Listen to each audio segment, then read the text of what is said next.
এই দুষ্টু, আস্তে, ব্যথা পাচ্ছি তো। তুমি ব্যথা পেলে আমার কি? আমার তো বেশ ভালোই লাগছে। তাই বলে কি তুমি এত জোরে জোরে খাবে? হ্যাঁ, আমার জিনিস আমি খাবো, তুমি বলার কে? তুমি আমাকে এতটা কষ্ট দিবে জানলে তোমাকে কাছে আসতেই দিতাম না। বউয়ের কাছে তার স্বামী আসবে, এটাই তো স্বাভাবিক, তাই না?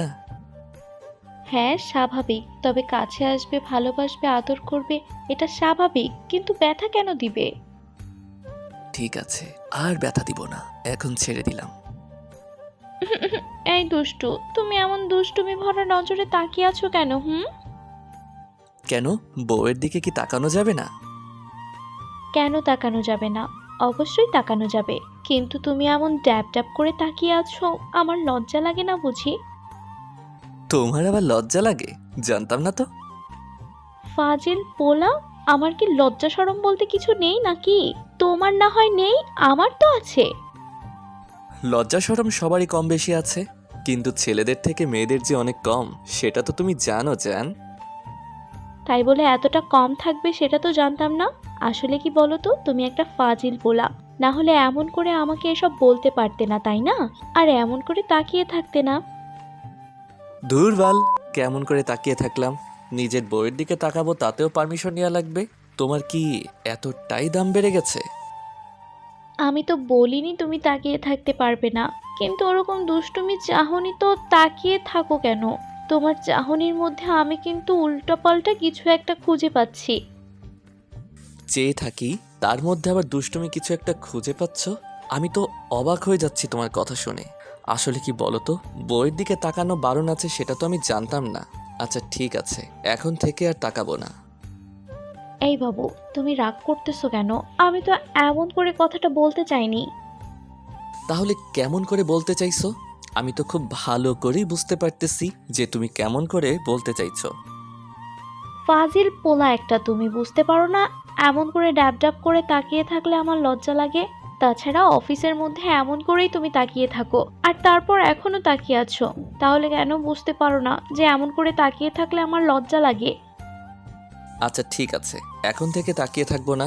আমি জানতাম না যে বউয়ের দিকে তাকিয়ে থাকলে এত বেশি লজ্জা লাগে। তাহলে রাতে যখন আদর করি, যখন নিজের ভালোবাসায় ভরিয়ে দেই, তখন কিভাবে লজ্জাটা কাটে তোমার? যা দুষ্টু, কিসব আজে বাজে উল্টো পাল্টা কথা বলো। এসব বলে আমাকে উত্তেজিত করা হচ্ছে, তাই না?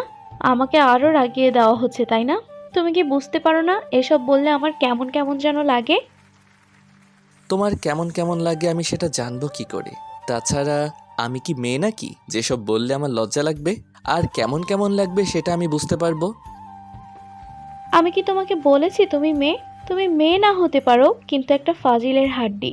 আর প্রচন্ড পরিমাণে লুচু একটা ছেলে, যার জন্য সবসময় আমাকে এরকম লজ্জা দেওয়ার জন্য আজে বাজে আর উল্টাপাল্টা কথা বলতেই থাকো। বউ যদি বরের কাছে এত বেশি লজ্জা পায়, তাহলে তো বরের বউয়ের কাছে আসাটা বন্ধ করে দিতে হবে। সেটাই মনে হয় ভালো হয়, তাই না? দরকার পড়লে তাই করবে। তাছাড়া তোমাকে বলেছি না যে অফিস টাইমে কোনো দুষ্টুমি করবে না? আর তুমি অফিসের মধ্যে এমন করে ড্যাব ড্যাব করে আমার দিকে তাকিয়ে আছো কেন? ফাজিল পোলা একটা। তুমি বুঝতে পারো না এমন করে তাকিয়ে থাকলে যে কেউ দেখে ফেলবে, আর ভাববে অফিসের ম্যানেজারের সাথে অফিসের বস বারবার শুধু রোম্যান্স করে।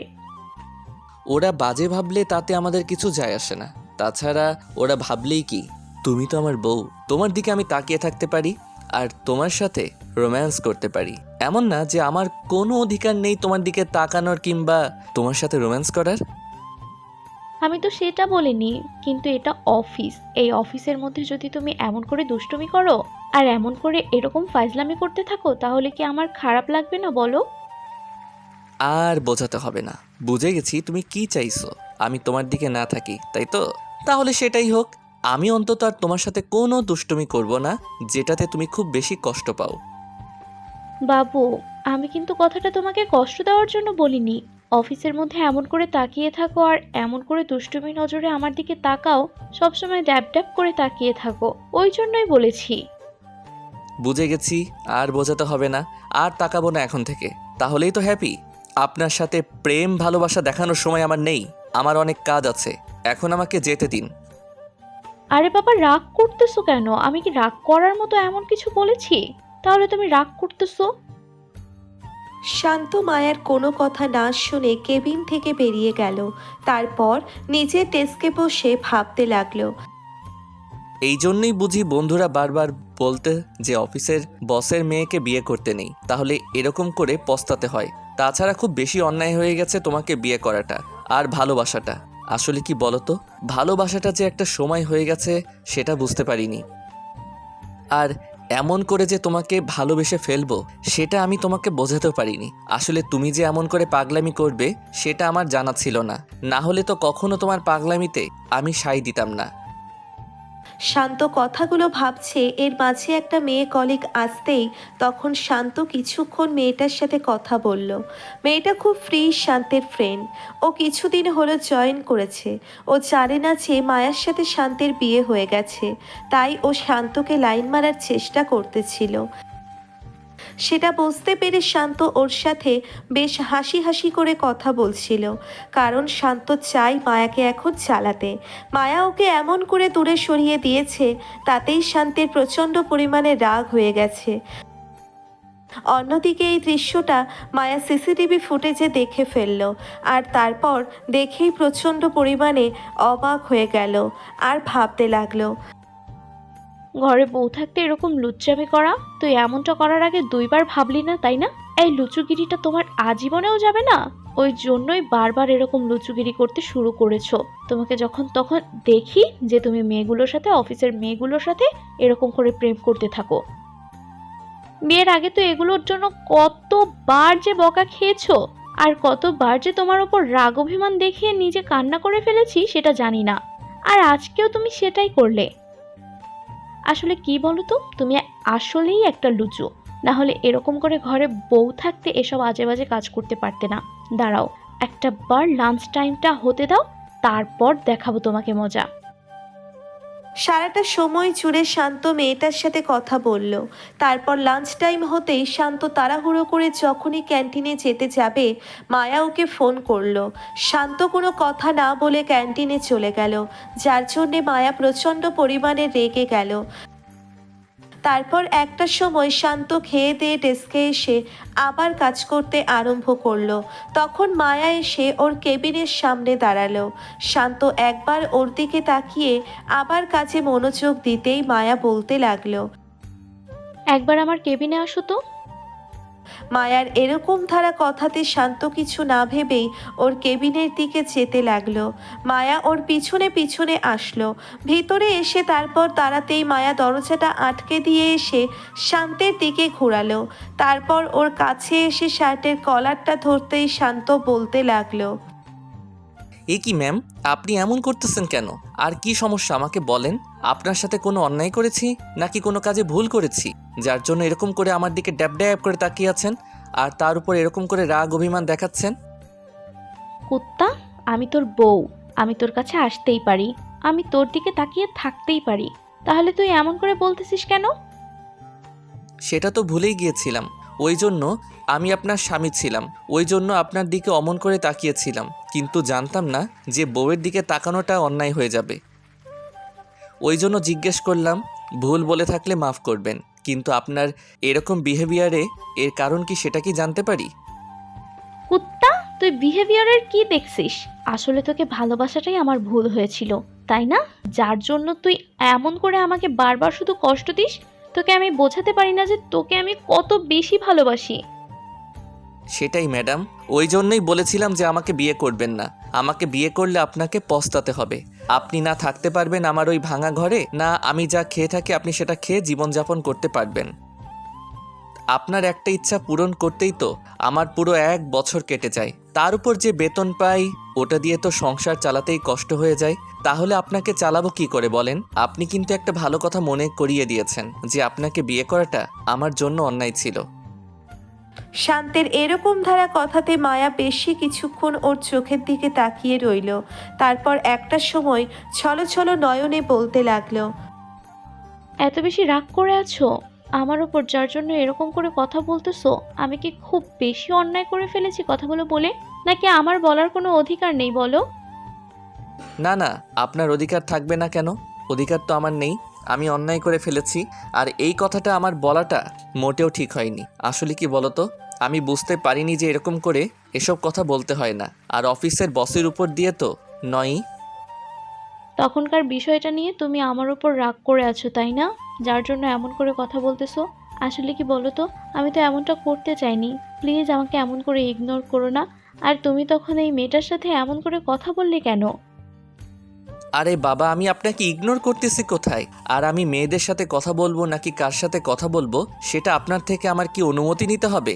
আমি খুব ভালো করে জানি কার সাথে কথা বলতে হয় আর কার সাথে বলতে হয় না। অন্য যার সাথে বলার বলো, কিন্তু তারপরও কোনো মেয়ের সাথে কথা বলতে পারবে না। তোমাকে বারণ করেছি, তুমি সেটা করবে না। তোমাকে বারণ করলে তুমি সেটা শোনো না কেন? এত বেশি বোঝো কেন? তোমাকে সবসময় বুঝিয়ে দিতে হয়, তোমাকে যেটা করতে বারণ করি তুমি সেটাই বেশি বেশি করে করো। ও, ভুলেই গিয়েছিলাম, আপনি আমার অফিসের বস, যে আপনার সব কথা আমাকে শুনে চলতে হবে। আচ্ছা ঠিক আছে, এখন থেকে বলে দিবেন কি কি করব আর কি কি করব না। আর যাই করো, অফিসের মেয়েগুলোর সাথে ওরকম ঢলাঢলি করে পিরিত করবে না, কারণ আমি এটা সহ্য করতে পারি না। তুমি সেটা খুব ভালো করেই জানো, তাই এগুলো না করলেই আমি খুশি হব।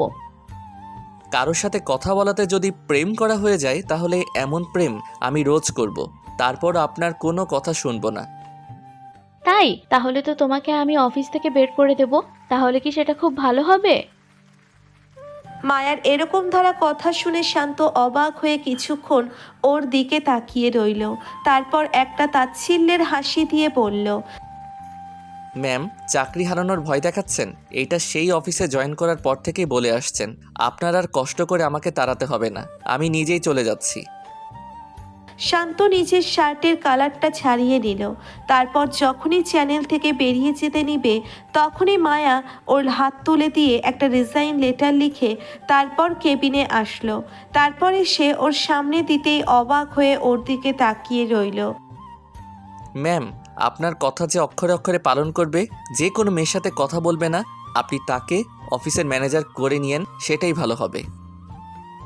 শান্ত কথাগুলো বলে কেবিন থেকে চলে গেল। আর মায়া ওর দিকে অবাক হয়ে তাকিয়ে রইল। তারপর লেটারটা খুলে দেখলো রিজাইন লেটার, কান্না করে দিল। আর তারপর বেশ কিছুক্ষণ চুপ করে থেকে বলতে লাগলো, আসলে বেশি ভালোবাসি তো, এজন্য তুমি এমন করে আমাকে বারবার শুধু কষ্ট দাও। তোমাকে আমি একটা বার বলেছি আর তুমি অফিস থেকে চলে গেলে। একটা বার আজকে বাসায় যাই, তারপর দেখাবো তোমার মজা। মায়া কথাগুলো বলে একটা সময় বাসায় চলে গেল। বাসায় এসে দেখলো শান্ত আধশোয়া হয়ে বিছানায় বসে আছে। তখন মায়া শান্তের সামনে দাঁড়াতেই শান্ত যখনই বিছানা থেকে উঠতে যাবে মায়া ওকে ধাক্কা মেরে বিছানায় ফেলে দিল। তারপর ওর বুকের উপর উঠে গেল। মায়ার এরকম কর্মকাণ্ড দেখে শান্ত বারবার ওকে বারণ করতে লাগলো এরকম কিছু করতে। তখন মায়া ওর বুকে মুখ গুজে ফুপিয়ে কান্না করতে লাগলো। শান্ত কিছুক্ষণ চুপ করে থেকে বলতে লাগলো, ম্যাডাম, আপনার আবার কি হলো? কি এমন বললাম যার জন্য এরকম কান্নাকাটি করতে হবে? শান্ত কিছুক্ষণ মায়ার কান্নাটা থামানোর চেষ্টা করলো। তারপরও মায়ার কান্না কিছুতেই থামছে না। একটা সময় মায়া রাগ করে ওর ঠোঁটে ঠোঁটছোড়া ডুবিয়ে দিল আর ইচ্ছে মতো কিস করতে লাগলো। তারপরও শান্ত যখন রেসপন্স করছিল না তখন মায়া জোরে সোরে শান্তের ঠোঁটে একটা কামড় বসিয়ে দিল। শান্ত ওকে ছাড়িয়ে দিতেই মায়া বলতে লাগলো, ঠিক হয়েছে, একদম ঠিক হয়েছে আমাকে কাঁদানো, তাই না? আমাকে সব সময় ইগনোর করা। আসলে কি বলো তো, খুব বেশি ভালোবাসি তো, এজন্য এমন করে ইগনোর করো, তাই না? ইগনোর আমি না, আপনাকে নয়, আপনি আমাকে করেন। তাছাড়া আপনি খুব ভালো করে জানেন যে আমি আপনাকে কতটা ভালোবাসি, কিন্তু আপনি তারপর আমার উপর রাগ অভিমান দেখান। আসলে সত্যিকারে ভালোবাসি তো, এই জন্য এখন আমার ভালোবাসাটা আপনার কাছে পুরনো হয়ে গেছে, তাই না? আর একটা বার যদি এসব উল্টাপাল্টা কথা বলো না, বিয়ের আগে যেটা করে দেখাতে চেয়েছিলাম এখন কিন্তু সেটাই করে দেখাবো। বিয়ের আগে কি করে দেখাতে চেয়েছিলেন আর কি করবেন এখন? বিয়ের আগে তোমার জন্য সুইসাইড করতে চেয়েছিলাম না, এখন সেটাই করে দেখাবো। তোমার বিশ্বাস হচ্ছে না তো, দাঁড়াও, আমি করেই দেখাচ্ছি। মায়ার কথাতে শান্ত ভয় পেয়ে গেল, কারণ মায়া প্রচণ্ড রাগী আর জেদি একটা মেয়ে। একটা বার যেটা বলে সেটাই করে দেখায়। মায়া শান্তকে ছেড়ে যখনই উঠে যাবে তখনই ওর একটা হাত ধরে তারপর টান দিয়ে ওকে বুকে এনে ফেললো আর কোমরে জড়িয়ে ধরে। সবসময় এত রাগ অভিমান দেখাও কেন? নিজেকে কষ্ট দিতে গিয়ে তো আমাকে কষ্ট দিয়ে ফেলো। তাহলে তুমি আমার ওপর রাগ দেখিয়ে অফিসের রিজাইন লেটার দিয়ে আসলে কেন? তোমাকে কে বলেছে এরকম ঢং করতে? হ্যাঁ, তোমাকে আমি সামান্য একটু বললাম আর তুমি এমন রাগ দেখালে আমার উপর। অফিসটা তো তোমারই, রিজাইন দিলেই কি তুমি সেটা নিবে নাকি? তাছাড়া কালকেই আবার অফিসে যাব। দেখো, এখন কান্না থামাও। এখন কান্না থামছে না তো? তুমি থামিয়ে দাও। আর তখন হাঁ করে তাকিয়েছিলে বলেই তো এমনটা হলো। এখন তাকিয়ে থাকো, দেখো এখন কি হয়। এখন তো অফিসে নেই, এখন আমরা বাসাতেই আছি। তাহলে এখন তাকিয়ে থাকো। শান্ত একটা মুচকি হাসি দিয়ে মায়ের মুখে দুই পাশে হাত রাখলো। তারপর যখনই ঠোঁটের দিকে নিচের ঠোঁট জোড়া এগোলো, মায়া ওদের চার ঠোঁট এক করে দিল। তো ভালো থাক ভালোবাসা।